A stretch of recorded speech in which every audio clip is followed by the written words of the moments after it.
World economy ఫోరంలో పాల్గొనేందుకు కాసేపటి క్రితమే సీఎం రేవంత్ రెడ్డి దావోస్ కు బయలుదేరి వెళ్లారు. మేడారంలో నూతనంగా నిర్మించిన గద్దెలను ప్రారంభించిన అనంతరం హెలికాప్టర్లో సీఎం రేవంత్ రెడ్డి హైదరాబాద్ చేరుకున్నారు. శంషాబాద్ ఎయిర్పోర్ట్ నుంచి దావోస్ కి సీఎం రేవంత్ పయనమయ్యారు. ఆయన వెంట మంత్రి పొంగులేటి, ప్రభుత్వ ప్రత్యేక కార్యదర్శులున్నారు. కాగా మంత్రి శ్రీధర్ బాబు ఇప్పటికే దావోస్ చేరుకున్నారు. తెలంగాణలో పెట్టుబడుల లక్ష్యంగా ఈ పర్యటన కొనసాగనుంది.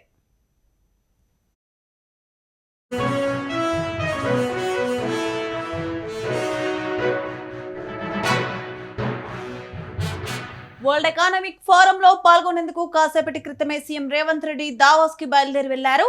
మేడారంలో నూతనంగా నిర్మించిన గద్దెలను ప్రారంభించిన అనంతరం హెలికాప్టర్లో సీఎం రేవంత్ రెడ్డి హైదరాబాద్ చేరుకున్నారు. శంషాబాద్ ఎయిర్పోర్ట్ నుంచి దావోస్ కి సీఎం రేవంత్ పయనమయ్యారు. ఆయన వెంట మంత్రి పొంగులేటి, ప్రభుత్వ ప్రత్యేక కార్యదర్శులున్నారు. కాగా మంత్రి శ్రీధర్ బాబు ఇప్పటికే దావోస్ చేరుకున్నారు. తెలంగాణలో పెట్టుబడుల లక్ష్యంగా ఈ పర్యటన కొనసాగనుంది. ఇక ఇదే అంశంపై మరింత సమాచారం మా బ్యూరో చీఫ్ శేఖర్ అందిస్తారు. శేఖర్, చెప్పండి.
ఇక ఇదే అంశంపై మరింత సమాచారం మా బ్యూరో చీఫ్ శేఖర్ అందిస్తారు. శేఖర్, చెప్పండి.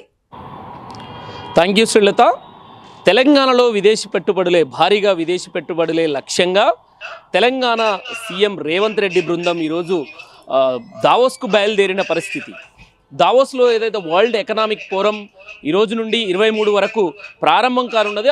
ఆ భారీ సదస్సుకు తెలంగాణ నుంచి సీఎం రేవంత్ రెడ్డి అధ్యక్షతన ఒక బృందం బయలుదేరింది. దాంట్లో మంత్రులు దుద్దిల్ల శ్రీధర్ బాబు, పొంగిలేటి శ్రీనివాసరెడ్డి, అధికారులు, ఐఏఎస్లు తదితరులు ఈరోజు మాత్రం దావోస్కు బయలుదేరిన పరిస్థితి. తెలంగాణలో 2047 రైజింగ్ తెలంగాణనే లక్ష్యంగా, భారీ పెట్టుబడులే లక్ష్యంగా, భారీగా విదేశీ పెట్టుబడులను ఆకర్షించడమే లక్ష్యంగా దావోస్ వేదికగా, స్విట్జర్లాండ్లోని దావోస్ వేదికగా ఈ వరల్డ్ ఎకనామిక్ ఫోరానికి తెలంగాణ రాష్ట్రం నుంచి బయలుదేరిన పరిస్థితి. అయితే అక్కడ అంతర్జాతీయ ప్రముఖులతోటి, అంతర్జాతీయ కంపెనీలతోటి, సీఈఓలతోటి భేటీ అవుతారు తెలంగాణ ముఖ్యమంత్రి రేవంత్ రెడ్డి బృందం. దీనికి ఈ వరల్డ్ ఎకనామిక్ ఫోరానికి అమెరికా ప్రెసిడెంట్ ట్రంప్ కూడా హాజరవుతారని సమాచారం తెలుస్తుంది. అంతేకాకుండా 64 దేశాల నుండి ప్రముఖులు, వివిధ రాష్ట్రాల నుంచి ముఖ్యమంత్రులు, మన భారతదేశం నుండి కూడా ఎంతోమంది ముఖ్యమంత్రులు బయలుదేరుతున్నారు. అలానే ఈ పక్క రాష్ట్రమైన ఏపీ నుంచి కూడా ముఖ్యమంత్రి చంద్రబాబు నాయుడు బయలుదేరుతున్నారు. ఈరోజు మాత్రం తెలంగాణ ముఖ్యమంత్రి రేవంత్ రెడ్డి, మంత్రులు ఇద్దరు ఇదివరకే ఆల్రెడీ దావోస్లో ఉన్నారు. దుద్దిల్ల శ్రీధర్ బాబు ఇప్పటికే చేరుకున్నారు. కానీ ఈరోజు ముఖ్యమంత్రి రేవంత్ రెడ్డితో ఏదైతే మేడారం సమ్మక్క సారక్క గద్దెల ప్రారంభం అనంతరం నేరుగా ముఖ్యమంత్రి హైదరాబాద్ చేరుకొని ఇక్కడ నుండి దావోస్కు మాత్రం బయలుదేరిన పరిస్థితి. తనతో పాటు పొంగులేటి శ్రీనివాసరెడ్డి, సీనియర్ అధికారులు బయలుదేరారు. ముఖ్యంగా ఈ దావోస్ పర్యటనలో వరల్డ్ ఎకనామిక్ ఫోరం, స్విట్జర్లాండ్లో జరిగే ఈ వరల్డ్ ఎకనామిక్ ఫోరం ఈ సదస్సుకు, భారీ సదస్సులో పాల్గొని అక్కడ ప్రముఖ అంతర్జాతీయ కంపెనీలతో భేటీ అయి తెలంగాణలో పెట్టుబడులకు అనుకూలంగా, విదేశీ పెట్టుబడులు, విదేశీ ఇన్వెస్టర్స్కి అనుకూలంగా తెలంగాణ ఎలా ఉంటుంది అంటూ ఎక్స్ప్లెయిన్ చేయడానికి వాళ్ళు సిద్ధపడుతున్న పరిస్థితి. 2047 టార్గెట్ తెలంగాణ రైజింగే లక్ష్యంగా అక్కడ ఆవిష్కృతం చేయడానికి ఆ దావోస్ వేదిక పైన వరల్డ్ ఎకనామిక్ ఫోరం వేదిక పైన తెలంగాణకు సంబంధించిన ఈ రైజింగ్ 2047ని ఆవిష్కృతపరచాలి. అక్కడున్న ప్రముఖ అంతర్జాతీయ కంపెనీలకు ఆకర్షణ, తెలంగాణలో పెట్టుబడుల ఆకర్షణ ఎలా అనుకూలమైన ప్లేసో వివరించడానికి మాత్రం సిద్ధపడుతున్నట్టుగా మనకు స్పష్టంగా అర్థమవుతుంది.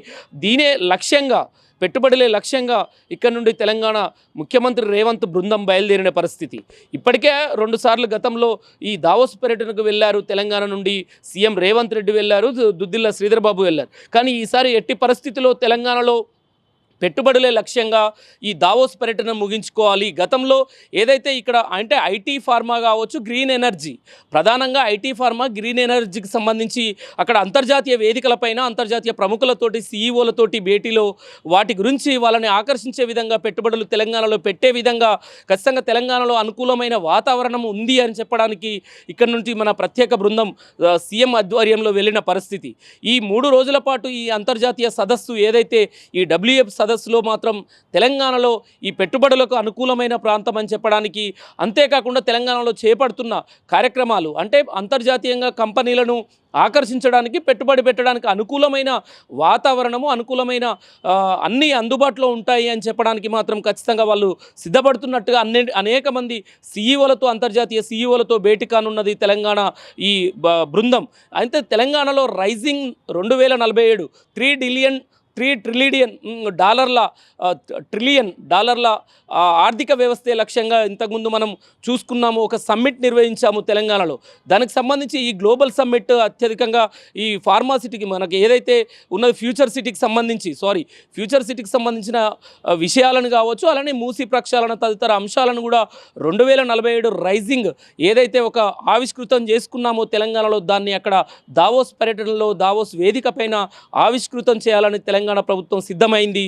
దానికి సంబంధించి అంతర్జాతీయ సీఈఓలతో ఇదే ఆ పెట్టుబడులే లక్ష్యంగా ఈరోజు పర్యటన, ఈ 3 రోజుల పాటు దావోస్లో పర్యటన చేయనున్నది తెలంగాణ ప్రభుత్వం తరపున వెళ్ళిన బృందం, సీఎం రేవంత్ రెడ్డి బృందం.